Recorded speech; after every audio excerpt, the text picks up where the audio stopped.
बलशाली था, 10,000 हाथियों का बल था इसके पास। ये चट्टानों का ऐसे मुट्ठी चट्टानों को जो है तिनका के समान उठा लेता था, बड़े बड़े विशाल वृक्षों को ऐसे एक हाथ से उठा के फेंक देता था। जब इसने सुना कि मेरे मित्र का वध हो गया है तो भगवान से बदला लेने के लिए यह द्वारिका की ओर चल पड़ा।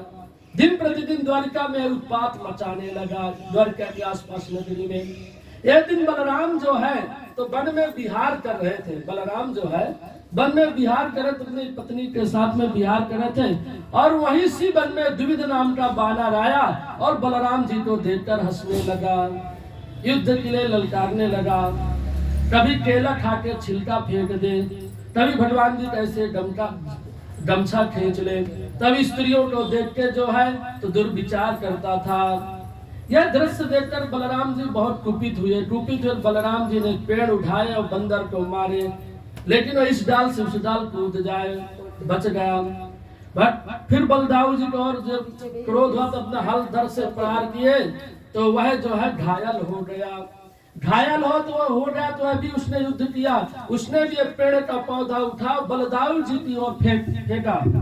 उसने बलदाऊ जी की ओर फेंका तो बलदाऊ जी ने उसको अपने हाथ से ऐसे पौधे को हटा दिए। इसके बाद जो है तो उसने बड़ा सा चट्टान उठा बलदाऊ जी की ओर फेंका। बलदाऊ जी ने अपने दाहिने हाथ से चट्टान को फोड़ डाले। फिर इसके बाद जो है तो बलदाऊ जी ने जोर से हलधर का प्रयोग किया और उस बानर के सर से 2 टुकड़े में हो गया और उसके सर से खून बहने लगा। खून ऐसे बहता है जैसे बारिश में जो है ना पत्थर से लाल मिट्टी बहती है, ऐसे द्विविध नाम के बानर से रक्त रंजित होके पूरा जो है और हजारों वृक्ष नष्ट हो गए थे। तो बलदाऊ के द्वारा जो है तो द्विविध नाम के बानर का भी वध हो गया। इसके बाद भगवान के पुत्र का नाम था सांब। भगवान के पुत्र का क्या नाम था? सांब। अब सांब जो है तो दुर्योधन की पुत्री को चाहता था, दुर्योधन के पुत्री को चाहता था। विवाह करने के लिए जो है दोनों रथ में आरूढ़ होकर द्वारिका भागने का प्लान बना लिए। अब इतने में जब दुर्योधन को पता चला तो सभी कौरव मिलकर सांब को जो है तो बंदी बना लिए। अब जब बंदी बना लिए तो द्वारिका में पता चला, द्वारिकावासी बड़े कुपित हो गए। द्वारिकावासी कुपित हो गए, भगवान श्री कृष्ण क्रोधित हो गए, बलदाऊ जी क्रोधित हो गए। और वहां से आके जो है तो भीष्म पितामह धृतराष्ट्र इत्यादि सभासद में सब बैठे थे। सब लोगों ने अनुमोदन किया कि भाई हमारे पुत्र सांब को आपने छोड़ दो, कैद करके रखा है, और हमारी आपकी पौत्री के साथ वो विवाह करने जा रहा था। तो बड़ा अभिमान होता है, कहते हैं जिस घर से कन्या लाओगे उस घर में कन्या थोड़ी देते हैं, ऐसी होता है ना। तो यदुवंशियों के यहाँ से कुंती आई थी, अब यहाँ से कोई पुत्री जाएगी तो अभिमान नष्ट हो जाएगा, होडक नहीं और उल्टा हो जाएगा। तो सभी धृतराष्ट्र भीष्म पितामह ने अस्वीकृति किया कि नहीं, यह रिश्ता हमें मंजूर नहीं है, हम यह विवाह नहीं करेंगे, अपने पुत्र को आप लेके चाहिए तो वापिस चले जाओ। अब जैसे राजभवन से जो है बलराम जी निकलते हैं, बलराम जी को बहुत जोर से क्रोध हुआ, और जब बलराम जी क्रोध करते हैं तो क्या होता, पृथ्वी जो है डगमगाने लगी। पृथ्वी जब डगमगाने लगी, चारों तरफ हाहाकार होने लगा, मानो कि हस्तिनापुर पूरा गिर के भस्म हो जाएगा। अब इतने में सभी कौरवों जो है तो तुरंत बलराम भैया के पास आए, बोले मेरे अपराध को क्षमा करो महाराज, आपकी तेज को महिमा को हम समझ नहीं पाए, यह पुत्री को आप लेके जाओ। और वहां से बलदाऊ जी जो है तो दुर्योधन की पुत्री को लेके अपने पुत्र सांब के साथ उसका विवाह हो जाता है। और एक बार जो है विवाह हो गया, इसके बाद जो है राजा जरासंध, मगध नरेश जरासंध, बिहार मगध नरेश, वहां पे जरासंध, वही जरासंध जिसको भगवान ने 17 बार युद्ध में हराया था, 18वीं बार भाग के द्वारिका आ गए थे। वह राजा जरासंध जो है तो सभी राज के राजाओं को कैद करके रखा था, 1000 राजाओं को कैद करके यह राजा रखा था। अब जिसके राजा कैद थे वहां उसके बंदी गृह में, तो उसके मंत्री संतरी सब दुखी थे। एक दिन कैदी राजाओं के दूत जो है तो द्वारिका में भाग कर आता है। द्वारिका में भाग कर सारा वृत्तांत बतला कि राजा जरासंध ने जो है तो बहुत सारे राजाओं को कैद करके रखा है, उनको अन्न जल इत्यादि नहीं गया, सब अस्थि मांस बचे हैं और नाना प्रकार के प्रताड़ित करता है। तो यह भगवान बोले आप चिंता मत करो, हम जरूर आके उन राजाओं को मुक्त कराएंगे। इतने में भगवान श्री कृष्ण और बलराम अपने सब परिवार सहित जो है तो कहाँ पहुंचते हैं, हस्तिनापुर पहुंचते हैं। हस्तिनापुर पहुंचे। हस्तिनापुर पहुंचने के बाद जोरदार भगवान का स्वागत हुआ।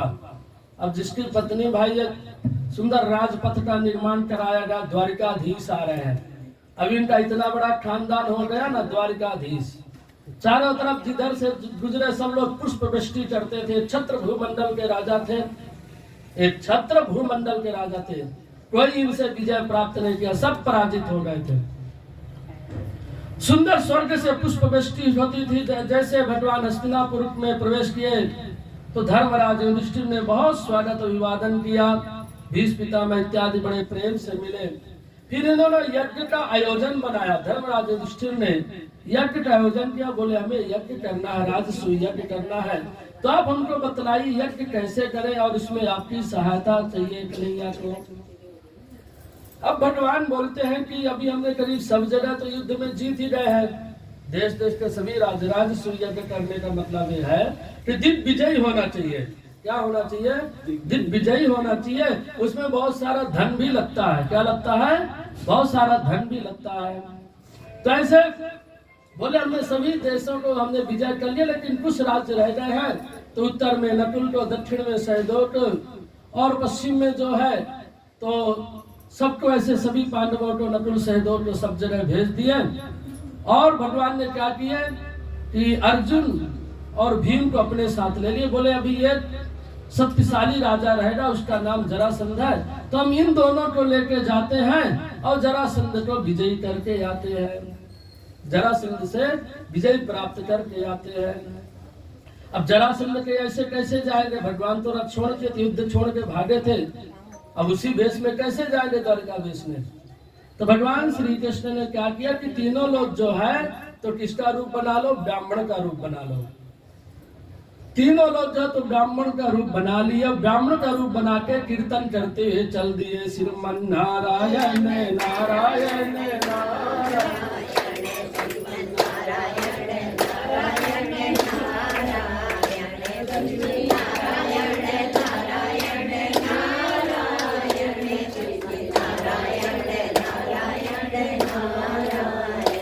श्रीमन नारायण नारायण नारायण, भगवान नारायण नारायण नारायण, लक्ष्मी नारायण नारायण नारायण, लक्ष्मी नारायण नारायण नारायण, श्रीमन नारायण नारायण नारायण, भगवान नारायण नारायण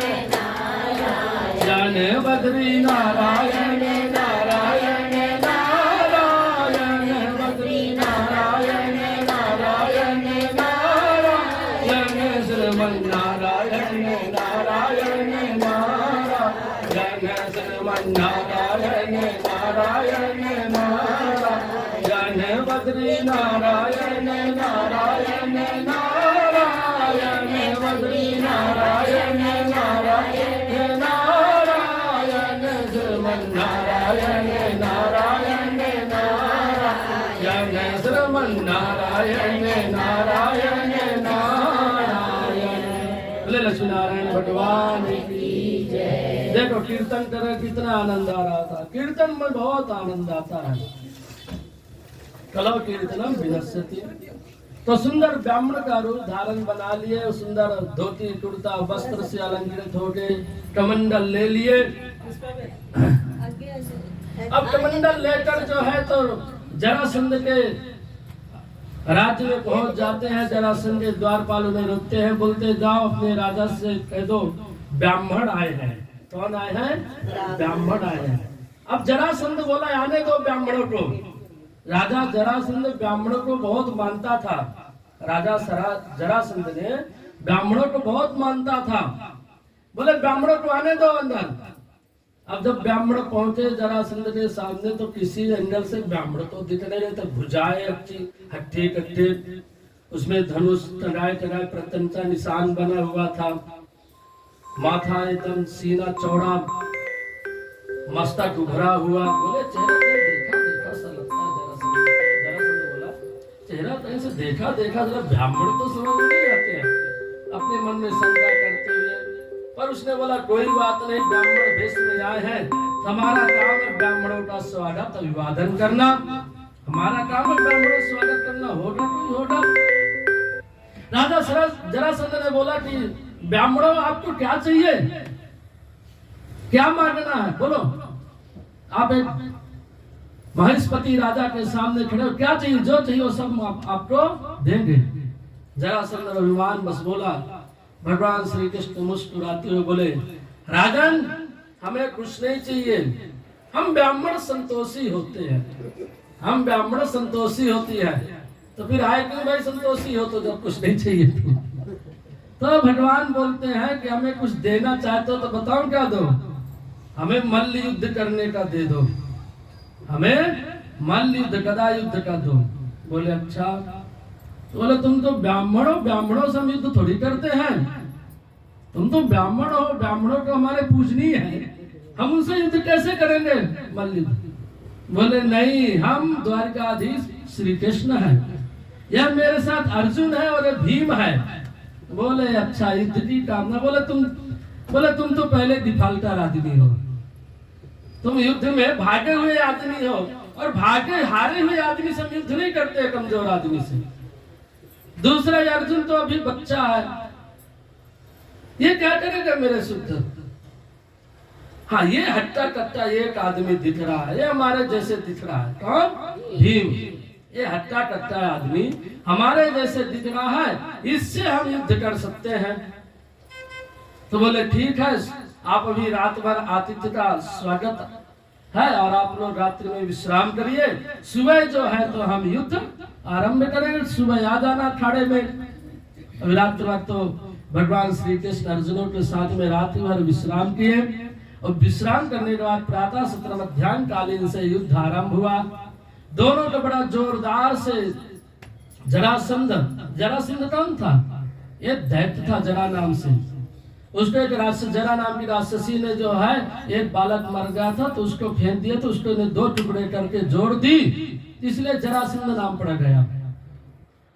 तो जरासंध महाशक्तिशाली था, और इधर भीमसेन भी कमजोर थोड़ी थे, ये भी शक्ति। दोनों का घंघोर युद्ध हुआ, कई दिन तक युद्ध करते करते शाम हो गया, लेकिन कोई हार जीत का फैसला नहीं हुआ। फिर दूसरे दिन युद्ध आरंभ हुआ, फिर तीसरे दिन युद्ध आरंभ हुआ, चौथे दिन पांचवें दिन युद्ध हुआ। पांचवें दिन भीमसेन बोलते हैं भैया अब मेरे से युद्ध लड़ा नहीं जाएगा, अब मेरे से युद्ध लड़ा नहीं, जब मैं थक गया हूँ, अब मैं थक गया हूँ। तब भगवान श्री कृष्ण बोलते हैं कि इसको ऐसा करना, जमीन में पटक देना, और मैं जैसे करूंगा ऐसे देखते रहना मेरे तरफ, मैं जैसा करूंगा ऐसे देखते रहना बस, और तुम कुछ मत करना।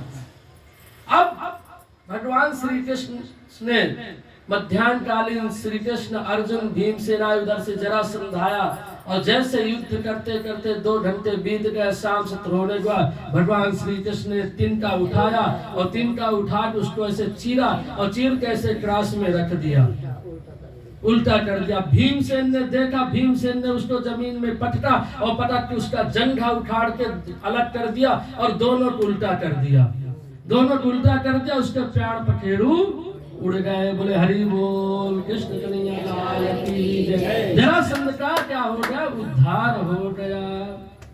अब जरासंध का उद्धार हो गया, उसके पुत्र को जो है तो राजगद्दी में बैठा दिए, और राजगद्दी पुत्र को देके राज सिंहासन में बैठा कर राज्य अभिषेक कराए, और जितने भी राजा बंदी नरपति, जितने नरपतियों को बंदी बना के रखा था, सभी नरपतियों को कारागार से मुक्त करा दिए भगवान श्री कृष्ण, और कहाँ लौट आए, हस्तिनापुर आ गए। और उधर धर्मराज युधिष्ठिर जो यज्ञ की तैयारी कर रहे थे, यज्ञ में सभी को काम डिवाइड कर दिया गया कि अर्जुन के काम करना है, ये सब काम बांट लिए। भगवान श्री कृष्ण ने सबको काम बता दिए, कि धर्मराज युधिष्ठिर आपको एक ही काम है, कोई आए उसका स्वागत सत्कार करना। और कन्हैया ने अपने लिए क्या काम रखा था? सबका चरण धोना। आजकल पैर छूना, पैर धोना और अपने आप को बहुत नीचा समझते हैं, लेकिन सबसे पुण्य का काम है, सबसे बड़ा पुण्य का काम है कि कोई आतिथ्य आवे, ऐसा नहीं आतिथ्य मतलब पूजनीय आए तो उसका पैर धोना और जूठे पत्तल उठाना। भगवान ने दो काम ले लिए। क्या काम लिए? सबका जूठा पत्तल मैं उठाऊंगा, सबका चरण सेवा हम करेंगे। अब इसके बाद ये सब यज्ञ का प्लान बन रहा, सब निर्णय हुआ।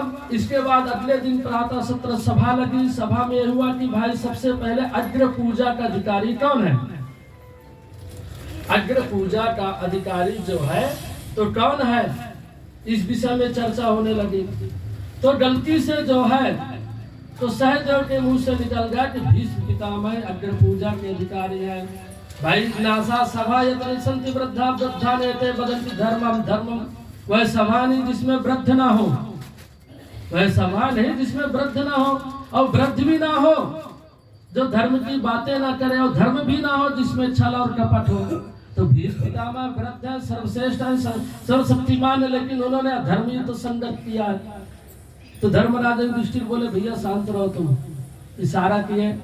सभा में सब लोगों ने भारी मतों से प्रस्ताव में पास किया कि भगवान श्री कृष्ण को ही अग्र पूजा के अधिकारी बनाना चाहिए। किसको बनाना चाहिए? भगवान श्री, क्योंकि वो हर समय इस समय दिव्य विजयी वही है, इस समय दिव्य विजयी वही है। और हमारे बुआ के भी, मामा के भी लड़के हैं, हमारे संबंधी भी है, हमारे क्लोज भी, हमारे मित्र भी, हमारे सखा भी है, हमारे प्राणों के रक्षक भी, हमारे हस्तिनापुर के भी रक्षक हैं। तो हमें इन्हीं को अपना अग्र पूजा के अधिकारी बनाना चाहिए। इन्हीं के छत्र छाया में हम रहेंगे तो सुरक्षित रहेंगे। अब इसके बाद जो है तो भगवान श्री कृष्ण को अग्र पूजा के अधिकारी बनाकर उसकी पूजा करने के लिए जैसे भीष्म पितामह उठे, इतने में शिशुपाल आ गया। कौन आया? शिशुपाल। ये कौन था? ये भगवान के बुआ का ही पुत्र था शिशुपाल। वो तिमतिमाता हुआ, जोर से क्रोध में आग बबूला हुआ, बोला इस पापी की पूजा कर रहे हो जो स्त्री हरण कर लिया था। इसी का रुक्मिणी का विवाह इसी के साथ लगा था। बोले पापी है जो स्त्री हरण कर लिया था, ये छलिया है, कपटी है, ये छल से बहुत राजाओं को वध किया है। नाना प्रकार के भला बुरा बोलने लगा भगवान श्री कृष्ण को। अब इतने में जो है तो भगवान के जो पक्ष वाले थे उन्होंने तलवार निकाली, बोला इसका वध कर देते हैं हम। भगवान बोले नहीं, अभी शांत रहो, अभी आप लोग शांत रहो, सुनते रहो। बलदाऊ जी बोले शांत, कुछ नहीं बोल रहा। अब उसके जो है तो सब उसके जो साथी सहेली तलवार निकाल के जोर जोर से जो है तो गाली देना आरंभ कर दिए।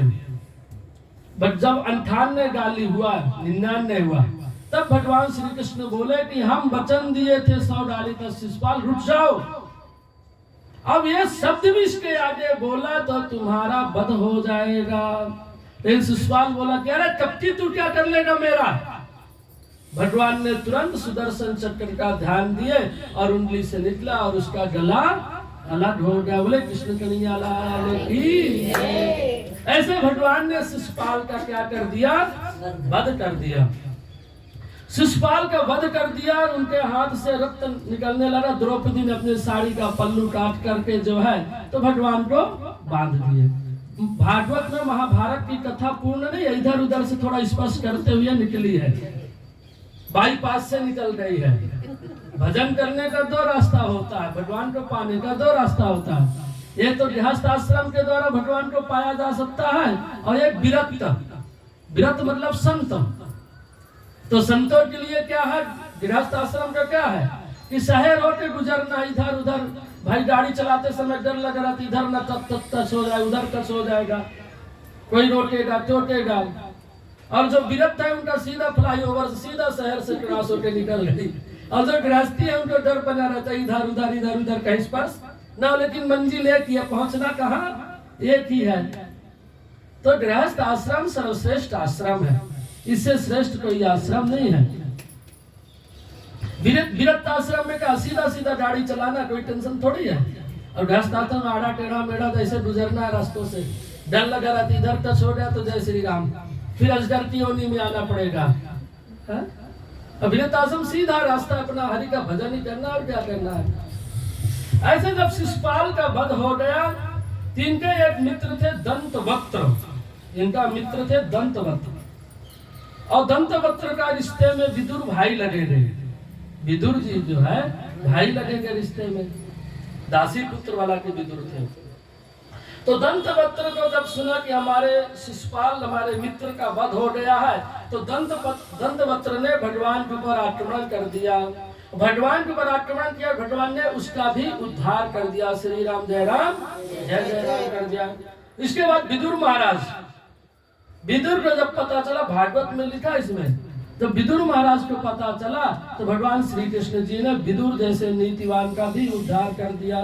क्योंकि विदुर साक्षात कौन थे? धर्म के अवतार थे। उनका भी अब जाने का समय आ गया था, धरती छोड़ने का। तो ऐसे तो धरती छूटती नहीं है ना, ये माया ऐसे छूटता है। भगवान उनको भी माया से रहित करके उनको भी अपने धाम को प्रदान कर दिया। बोले कृष्ण कन्हैया लाल की जय। इसके बाद आता है कृष्ण और सुदामा चरित्र। किसका चरित्र आता है? कृष्ण और सुदामा चरित्र आता है। कृष्ण और सुदामा को तो सब लोग जानते हैं, कितनी कितनी अच्छी गहरी दोस्ती थी, परम प्रिय थे। श्रीमन नारायण नारायण नारायण, श्रीमन नारायण नारायण नारायण, नारायण नारायण, बोले लक्ष्मीनारायण भगवान की जय। नारायण ही है, इनका नाम इनका भी बोले लक्ष्मीनारायण भगवान की जय। तो कहने का तात्पर्य क्या है कि ये सुदामा नाम के ब्राह्मण थे। सत्यनारायण कथा में सुनते हो ना, सदानंद ब्राह्मण वही सुदामा हुए हैं। सदानंद जो ब्राह्मण थे सुदामा हुए। और सुदामा बड़े प्रशांत आत्मा थे, जितेंद्रिय थे सुदामा। जो मिल जाए उसे ठाकुर जी का प्रसाद समझ करके स्वीकार कर लेते थे। सुदामा जो है, जो मिल जाता था सब ठाकुर जी का प्रसाद समझ के स्वीकार कर लेते थे। एक दिन क्या हुआ, उनका भिक्षा वृत्ति से जो है गुजर भरण करते थे, उदर भरण करते थे। भिक्षा के लिए जो मिल जाता तो उसी से अपना उदर भरण कर लेते, अपने बच्चों का भरण कर लेते। सुदामा की पत्नी का नाम सुशीला था। सुशीला यह बड़ी जो है, अब इसमें जो है सुखदेव जी महाराज जी ने सुदामा का नाम नहीं लिए हैं कहीं भी। सुदामा और राधा का नाम नहीं लिए हैं, भागवत में से लिए। राधा और सुदामा का नाम क्यों नहीं आया? क्योंकि राधा सुखदेव जी की गुरु थी, और जब राधा शब्द बोलते थे 6 महीना की समाधि में चले जाते थे, इसलिए उन्होंने राधा शब्द का कहीं नाम नहीं लिया है भागवत में। और सुखदेव और सुदामा जो है तो भगवान का परम मित्र था, ये सर्वश्रेष्ठ था, प्रशांत आत्मा था। इसलिए जो है तो इनका भी नाम नहीं लिया। अपने से श्रेष्ठ जनों का नाम कोई लेता है? नहीं लेता है ना। अपने से जो श्रेष्ठ है उनका नाम नहीं लिया जाता है, संबोधित शब्द से बुलाया जाता है। ऐसे जो सुदामा बड़ा श्रेष्ठ था, प्रशांत आत्मा था, जितेंद्रिय था, भगवान श्री का परम भक्त था, अनन्य प्रेमी था। नित्य प्रतिदिन भिक्षा याचन के लिए जाते थे, जो मिल जाता था उसी से अपना गुजर भरण कर लेते थे। अब एक दिन सुशीला जो है देखी कि हमारे बच्चों का पेट नहीं भरा, कभी बच्चों का पेट भरता था, कभी नहीं भरता था, आधे पेट रह जाते थे, कभी पानी पीते रह जाते थे, बहुत दुखी थी। सुशीला का नाम लिखा है, तो सुशीला को महादरिद्री बोला गया। दरिद्री क्यों बोला गया? जिसकी तृष्णा रहे। अब ये बात भाई सही है, कोई यदि माँ के सामने बेटा भूखा रहे तो कितना बड़ा कष्ट होगा, होगा नहीं होगा? तो कुछ पाने की हजम तो करेगी, कुछ मांग तो करेगी ही, और जो मांग करेगा वह दरिद्री कहलाता है, इसलिए इसको दरिद्री बोला गया है। तो सुशीला जो है तो बोलती महाराज कुछ करो। तो सुदामा के नाम मुंह से निकल गया कि एक हमारा मित्र था।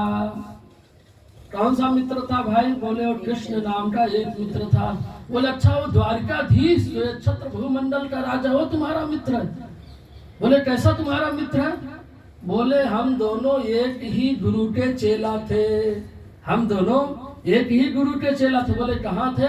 बोले उज्जैन में संदीपनी विद्यालय में हम दोनों साथ साथ में पढ़ते थे, बचपन में बहुत खेल कूद किए हैं। बोले अच्छा।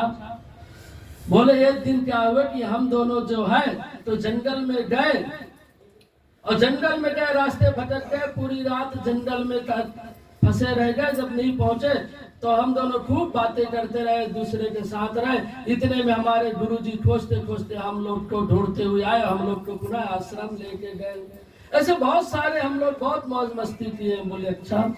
तो बोले अभी जाओ ना साथ, तुम्हारा मित्र इतना बड़ा द्वारिकाधीश है, का साथ कुछ हेल्प कर दे। बोले नहीं नहीं नहीं, अब कहाँ वो द्वारकाधीश बन गया है, कहाँ मैं एक फटीचर भिक्षा याचक से अपना जीवन बसर करने वाला। अब कोई गरीब आदमी मित्र अरबपति बन जाए तो भाई जाने में तो संतोष तो होगा कि नहीं होगा? पता नहीं पहचानेगा नहीं पहचानेगा। लेकिन सुशीला तू बोलती है तो मेरा भी मन करने लगा है कि अपने मित्र को बहुत दिन हो गया देखा नहीं हूँ, तो चल के अपने मित्र को हम देख ले। लेकिन कुछ है नहीं, क्या लेके जाऊं? तो सुशीला बोलती उसका चिंता मत करो। सुशीला 4 घर में मांगने गई तो लोग जलन बस एक मुट्ठी उसके चिवड़ा दिए। 4 मुट्ठी चिवड़ा लेके बोले अब किसमें बांधू? तो साड़ी का पल्लू काटी और उसी में बांधी और पोटली लेके सुदामा जी से दबा के चल दिए। अब सुदामा जी के जो है तो कोई चप्पल उप्पल तो है नहीं, खड़ंदासी पोरबंदर से कहाँ जाना था? द्वारिका जाना था, काफी दूर है, 300 या 200 किलोमीटर का अंतर है शायद कुछ पोरबंदर से द्वारिका का। अब वहां से सुदामा जी पैदल चल दिए। चलते चलते काफी दिन लग गए। जब महल के समीप जाते हैं, पहुंच गए, तो द्वारपाल देखते हैं, हम सुदामा जी देखते हैं, बाप रे इतनी दिव्य नगरी, यहाँ ही मेरा मित्र बैठता है। सुदामा जी सोचते नहीं जाऊंगा। फिर 2 कदम पीछे आते हैं, फिर नहीं, मेरा मित्र है, मुझे जाना चाहिए। नाना प्रकार के मन में भावना लिए सुदामा जी जब द्वारिकापुरी के गेट के सामने पहुंचते हैं तो द्वारपाल रोक देते, बोलते हैं बाबा किधर जा रहा है? ए बाबा किधर जा रहा है? बोले भैया ऐसा है कि यहाँ एक कृष्ण नाम का जो द्वारिकाधीश है ना, वो मेरा मित्र है। वो द्वारिकाधीश जो है तो मेरा मित्र है। अब द्वारपाल उसके तरफ देखते रह गए। 1.5 पसली का ब्राह्मण है, पैर से रक्त रंजिश है, सर पे कोई पगड़ी नहीं, फटे पुराने मट मैले कपड़े पहने हुआ, यह ब्राह्मण अपने आप को द्वारिकाधीश का मित्र बतलाता है। बड़ा अचंभित हुआ वह जो है, बहुत अचंभित हुआ द्वारपाल। लेकिन भगवान का भक्त थे द्वारपाल, भगवान के रहेंगे तो ऐसे दुष्ट थोड़ी रहेंगे। बोले ऐसा करो कि आप यहीं पे रुको, मैं वहां जाके बतलाता हूँ समाचार, मैं वहां पे जाके बतलाता हूँ। अब द्वारपाल दौड़े दौड़े जाते हैं, भगवान श्री कृष्ण के चरणों में प्रणाम करते हैं। द्वारपाल जो है दौड़े दौड़े जाते हैं, भगवान श्री कृष्ण को प्रणाम करते हैं। प्रणाम करने के बाद बोलते हैं कि प्रभु एक विलक्षण घटना हम देख रहे हैं, आज तक हमने ऐसा कोई मेहमान अपने जीवन में नहीं देखा। आज तक द्वारिका में ऐसा कोई मेहमान हमने अपने जीवन में नहीं देखा। बोले कैसा मेहमान? बोले तुम 1.5 पसली का ब्राह्मण है, उसके जो है तन पे सर पे कोई पगड़ी नहीं है, कोई खड़ाऊ चरणदासी नहीं है, फटे पुराने मट मैले का वस्त्र धारण कर किया हुआ, और बोलता है कि वह आपका मित्र है। बोलता है कि वह आपका मित्र है, और उसने अपना नाम बताया। क्या नाम बताया? सुदामा।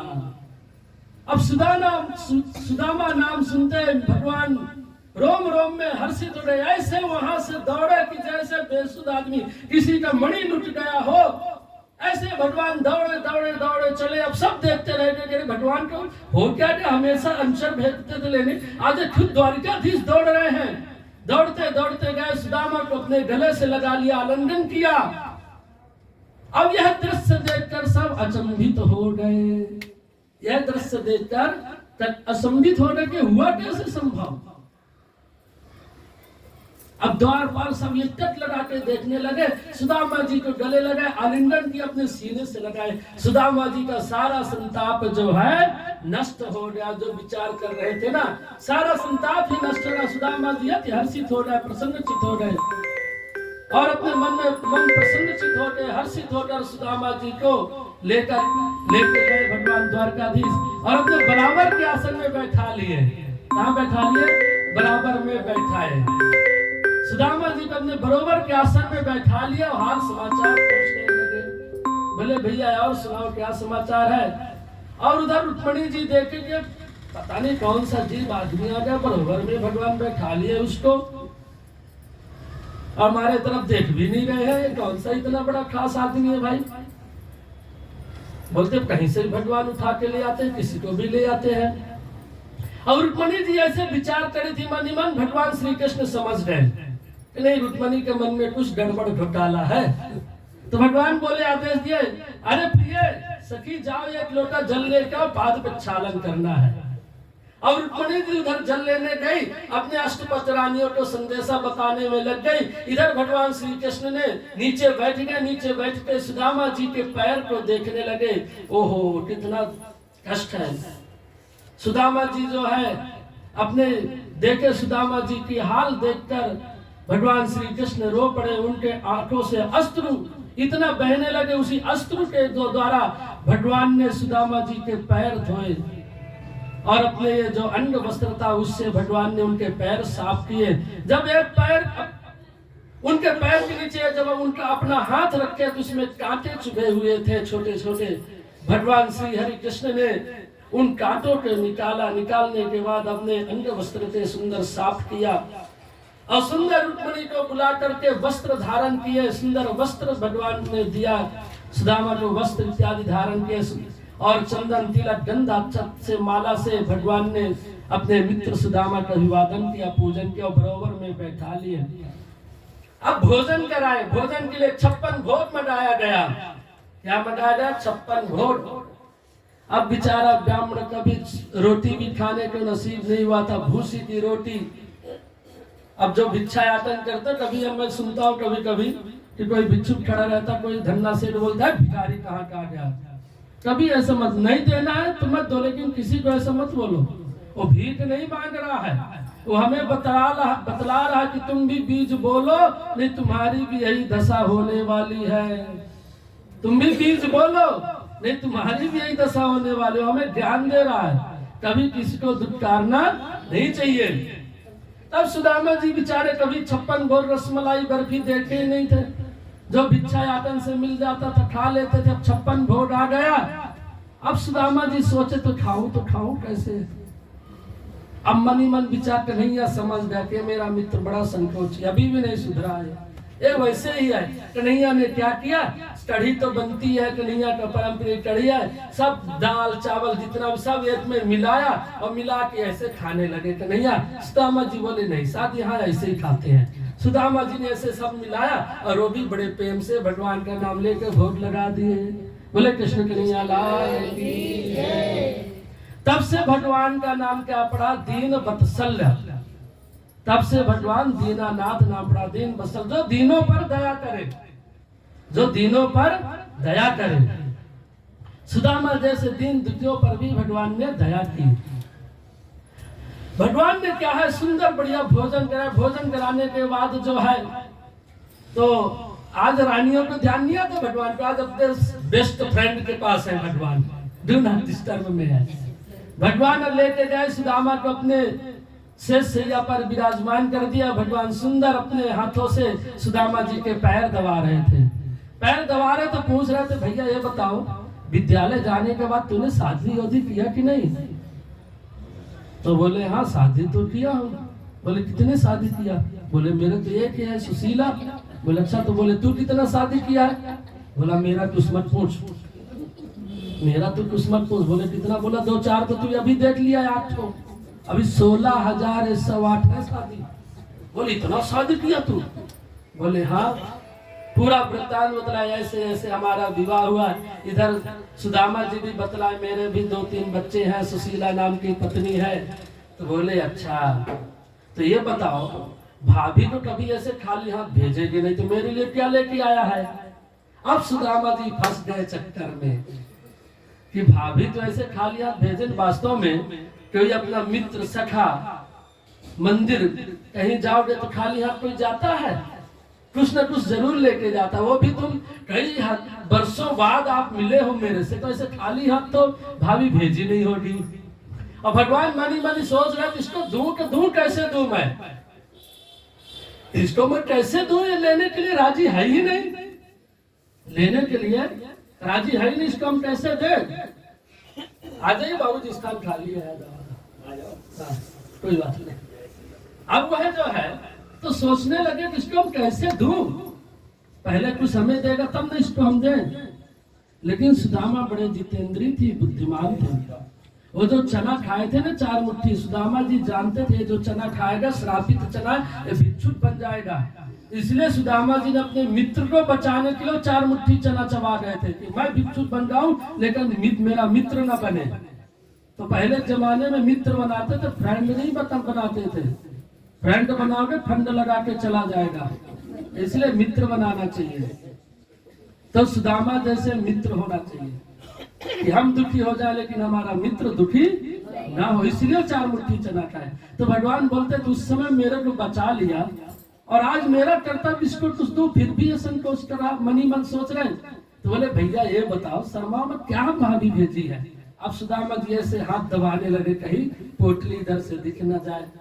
अब भगवान श्री कृष्ण समझ गए कि हाथ में कुछ ना कुछ माल दबा के रखे हैं। भगवान जोर से जो है सुदामा का पोटली खींचे और बोले इतना सुंदर हमारी भाभी जी ने भेजा है, उपहार आप छुपा के रखे थे। भगवान एक मुट्ठी खाए, बड़ा आनंद हुए, एक लोट दे दिए, दूसरे मुट्ठी में दूसरा लोट दे दिए, तीसरी मुट्ठी जैसे उठाई तो रुक्मणी जी आके हाथ पकड़ ली, बोली बस करो हमको भी दे दो, क्या उधर अपना तो ख्याल रखो। ऐसे जो है तो भगवान ने लीला की। सुदामा जी आराम किए, फिर 2 दिन रुके, तीसरे दिन सुदामा जी ने क्या किए कि बोले कि भैया अब हम अपने घर की ओर प्रस्थान करें, वहाँ बाल बच्चे होंगे, साधु संत महात्मा तो है नहीं। अब सुदामा जी चल दिए, जब चल दिए तो बार बार कुछ जो है तो देखते बोलते भैया मैं जा रहा हूँ, राम राम। कृष्ण जी बोलते भाई राम राम। अब इधर जो है तो कृष्ण जी ने आदेश दे दिया कि सुंदर विश्वकर्मा भगवान को आदेश दे, सुंदर महल बन गया, सुंदर स्वर्णमय महल बन गया, अष्टपटरानी नवनिधि अष्ट सिद्ध नवनिधि जो है वहां हो गया। अब जो सुशीला जो सुंदर राजमाता की तरह सुंदर सोने की हार पहने हुई, उनके घर में जो है तो सोने के खीले लगे हुए, यक्ष कुबेर इत्यादि है, सुंदर चकाचक व्यवस्था हो गया। अब इतने में भगवान श्री कृष्ण जो सुदामा जी को पीताम्बर उठाए थे, तो भगवान बोले कि भाई ये पीताम्बर दिए जाओ। भगवान ने पीताम्बर अपना खींच लिए। अब सुदामा जी वहां से चल दिए। अब चलते चलते मन में सोच रहे थे कि बताओ सुशीला जी भेजी है कि तुम्हारा मित्र इतना बड़ा है, हमको तो कुछ नहीं चाहिए, लेकिन स्त्री है कहीं पूछ दी क्या लाए हो तो क्या जवाब दूंगा। स्त्रियों स्वभाव रहता है कि आज जजमानी में क्या मिला, क्या कर लीजिए। स्त्रियां पूछती है आज जजमानी चलाई क्या दी है, चेला क्या दिया है, थैला दिखाओ। कहीं सुशीला जी ने पूछ लिया तब हम क्या दिखाएंगे। ऐसे विचार नाना प्रकार के अपने मन में विचार करते करते सुदामा जी जब आए अपने नगर में तो देखते उनका घर दिखाई नहीं दे रहा। उनके घर के बाहर 2-4 बड़े महापुरुष खड़े हुए हैं, सुंदर किरीट मुकुट कुंडल पहने लाठी लिए खड़े हुए हैं। बोलते मेरा झोपड़ा तो यही था लेकिन गया कहाँ झोपड़ा। बहुत विचार करते हैं खड़े होकर। तब उधर से सुशीला जी जो है तो मंगल कलश लेके आरती की थाली लेके बाहर निकलती है। तब ये सुदामा जी समझ गए ना ये कन्हैया की करामात है, ये कन्हैया की करामात है। जिसने जो है हमें फिर माया में फंसा लिया है, इसने आज हमें फिर माया में फंसा लिया। सुदामा जो है तो रोने लगा, आंखों से अस्त्र निकलने लगे। सुदामा बोले धन्य कन्हैया तू वास्तव में द्वारिकाधीश है, तेरे जैसे भगवान कोई नहीं है, सर्वश्रेष्ठ भगवान जगन्नाथ विष्णु तू ही है। भगवान का ऐसे अभिवादन करते हुए जय जयकार करते हुए सुदामा ने जो महल के अंदर प्रवेश किए, लेकिन सुदामा ने महल का भोग नहीं किया है, उसको भगवान की धरोहर समझ के ही वह अपने पास रखा है। उसमें महलों में रह के वो माया में नहीं भटका, वह नित्य निरंतर भगवान की ही धर्म करता था, भगवान का ही पूजा में तल्लीन रहता था। ऐसे सुंदर मित्र हुए हैं। अब इसके बाद आता है कि भगवान श्री कृष्ण जी सोचे कि अब हमारा वंश बहुत विस्तार हो गया है, अब जिसकी 1108 पत्नियां हो, उनके 10-10 बच्चे हो, फिर उनके बच्चे पौधे कितने हो जाएंगे। एक नील कहते हैं कई हजार नील होता संत पद्म नील, इतनी यादवों की जनसेना हो गई।